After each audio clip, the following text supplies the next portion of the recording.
Hello lovely humans, welcome back to my channel. I'm FCA. This is my first video from being sick. I was sick all last week. I do still have a little bit of a residual cough and a bit of congestion, so I apologize in advance for that. But I wanted to talk about a more serious topic. I am going to be talking about abusive relationships. I have a degree in psychology with a focus on interpersonal relationships. So that is my educational background where I get the audacity to talk about these things. And I do think that there's a lot to be said for personal experiences. Then so that is going to be dark. It does get dark and sad. So if you are going through something, if you just can't handle any more negativity, I know the world has not been super positive um, at the beginning of 2025, then I'll catch you later. Take care of yourself and, enjoy a more uplifting, happier video. And yeah, we're gonna get into that. I'm not sure at this moment. It depends on how long this video ends up being. I may do one or two parts on it, just splitting into another half. But for right now, I plan on it being one video, but just depending on how long it takes, because I do want to give justice to the topic, I may split it into two. So that's just the intro and forewarning. So the two questions that get brought up the most on this topic when it comes to abusive relationships is, how do people get into them and why don't they leave? And the reason is because there's two reasons how people get into abusive relationships. One, they're born into it, and two, they're manipulated into it. And if you're ever wondering why somebody behaves the way they do, either as the abuser or the victim, the answer for the abuser always, no matter what the nuances and specifications of that situation might be, it always comes down to one thing for the abuser: control. The base of all their other things, their manipulation, their tactics, everything is going to come down to control. Why did they do that? For control. Why did they act like this? They thought they were losing control. That's what it's always going to come back to. And there are other things that mesh into that, but if you want the simple base answer for the abuser, it's control. For the victim, it's always going to be fear. That is the baseline for why they did or didn't do or did or didn't act a certain way. It's always going to come back to fear. And so those are the two factors, and the control factor causes the fear factor. So that is how that dynamic continues in a terrible vicious circle. So the first way, as I mentioned, is people are born into abusive relationships. When you are a young child, 1, 2, 3 years old, toddler age, and older, until they're about 6 years old, and for most people, that's when they start going to school. And if you're 6 years old and younger, you don't know any better. Everyone has this same thing where whatever you grow up with as a little kid, you think that's the norm, because for the most part, you're almost exclusively at home with your parents, and that's your home life is your only life. And so that's all they know. So they don't think that it's anything weird or different. They have a natural innate, we all have natural innate survival and fear instincts that come up a lot more frequently than they should when you're in a traumatic or terrible situation. And being put into foster care or other adoption circumstances isn't always good. We all have heard the foster care stories. The social system doesn't have the funding and the staffing and the vetting system that it should to be what it's supposed to be, which is safe for children or people who need to be taken out of abusive homes. We all know that sometimes being taken from, like, say, an alcoholic, negligent parent isn't always better than the physically neglectful and abusive foster care system.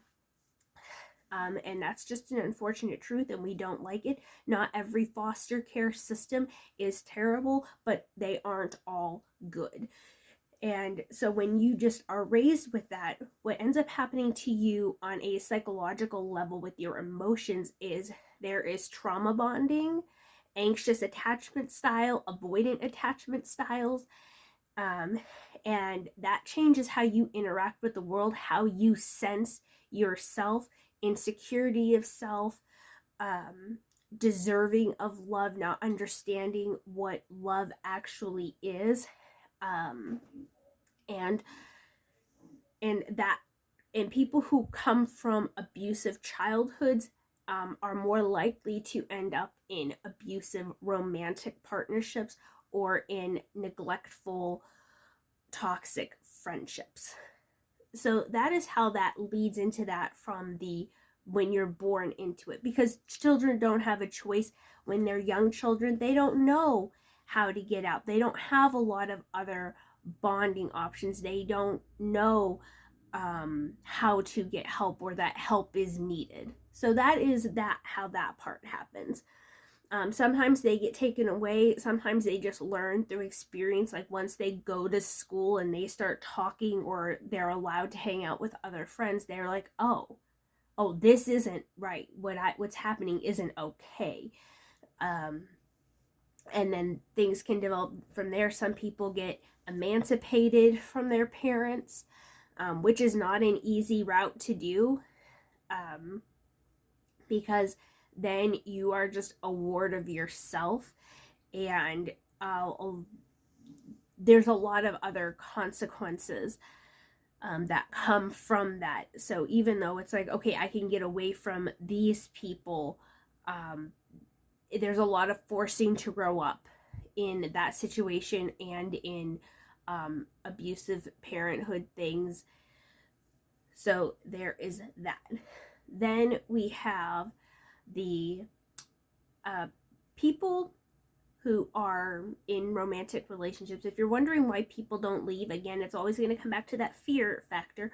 But the sooner a person recognizes that they're in a relationship and the sooner they get out of it, the easier it is. The problem is the abuser has usually already, by that time, a lot of times, the victim is already like clawed in deep.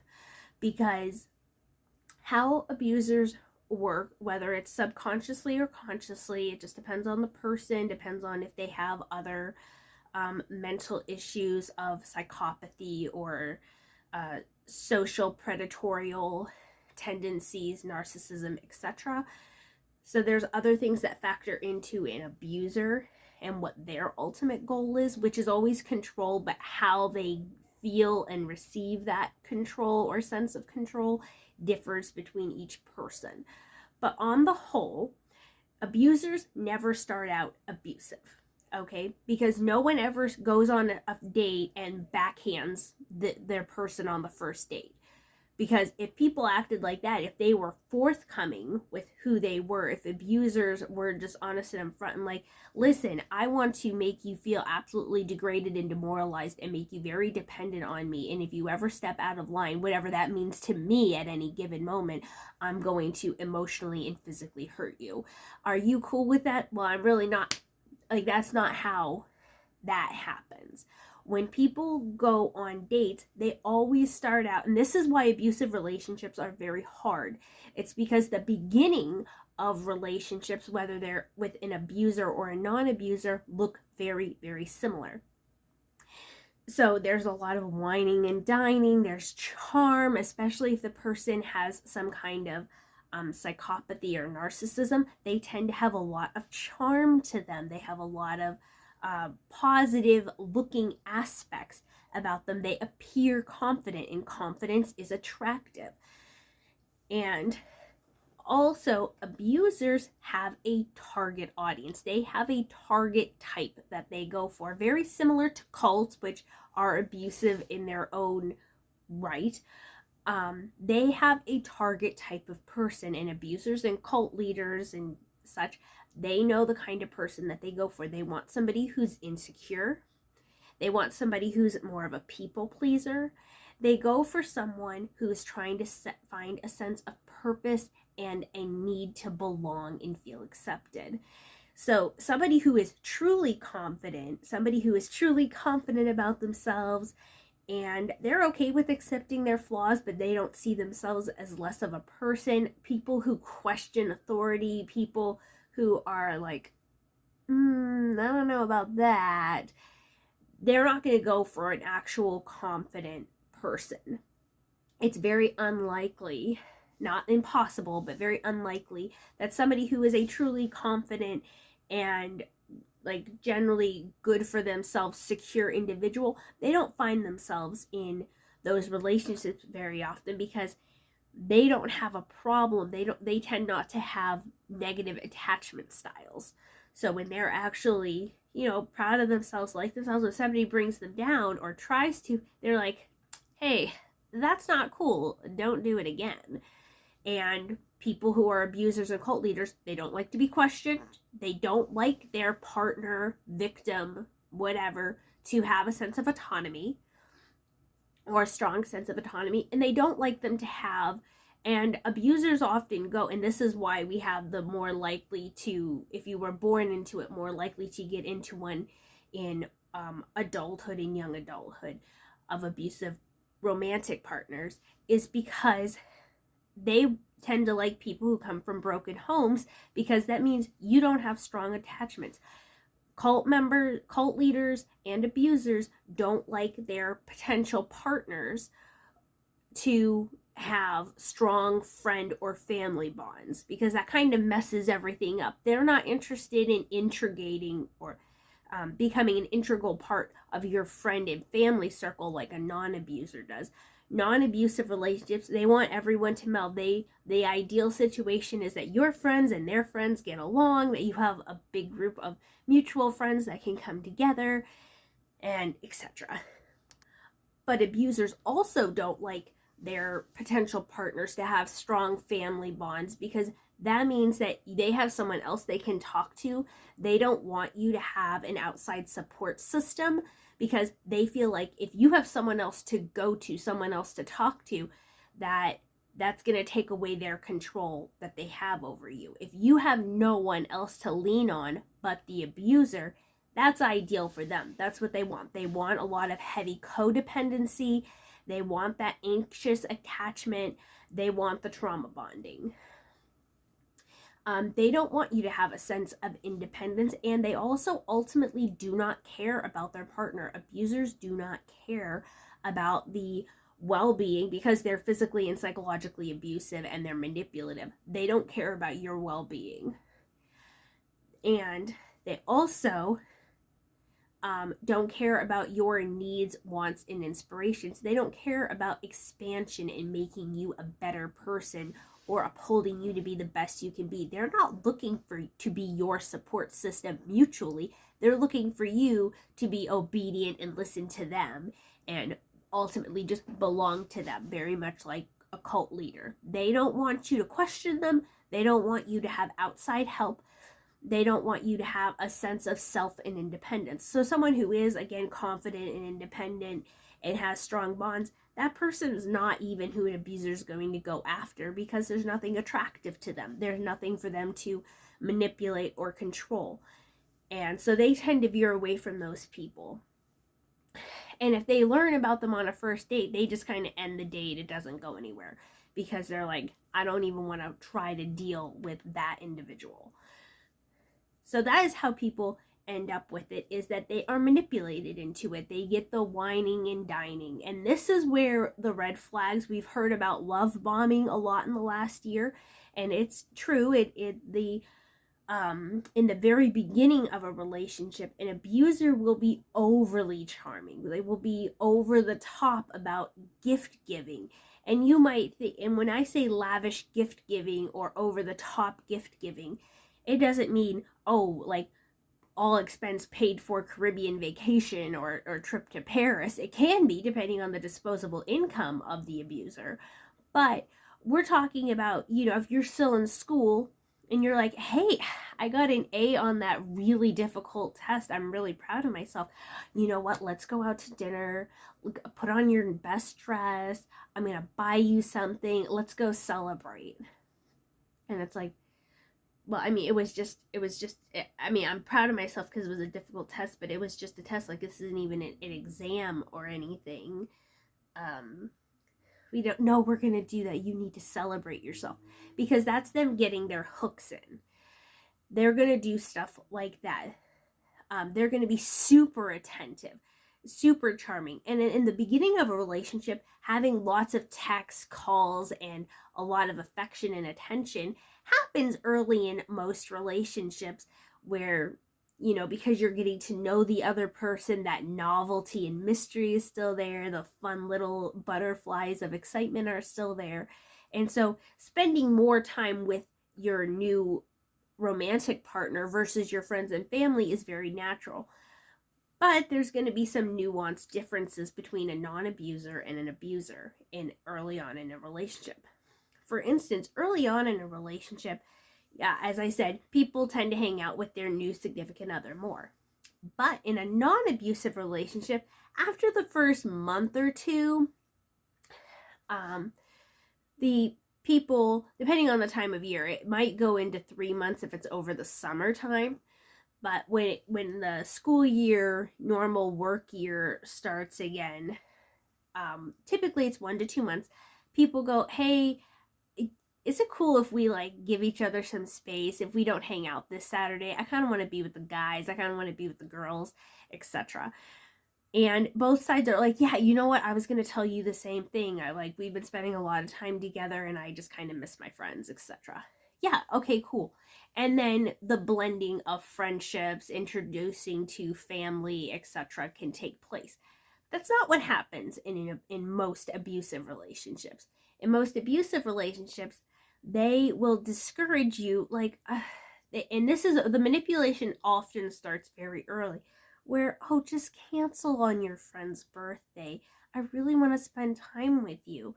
They will be like, I didn't get to see you for this many days because of whatever the reason is. I really wanted to get to spend time with you. They're going to lay on that charm really thick.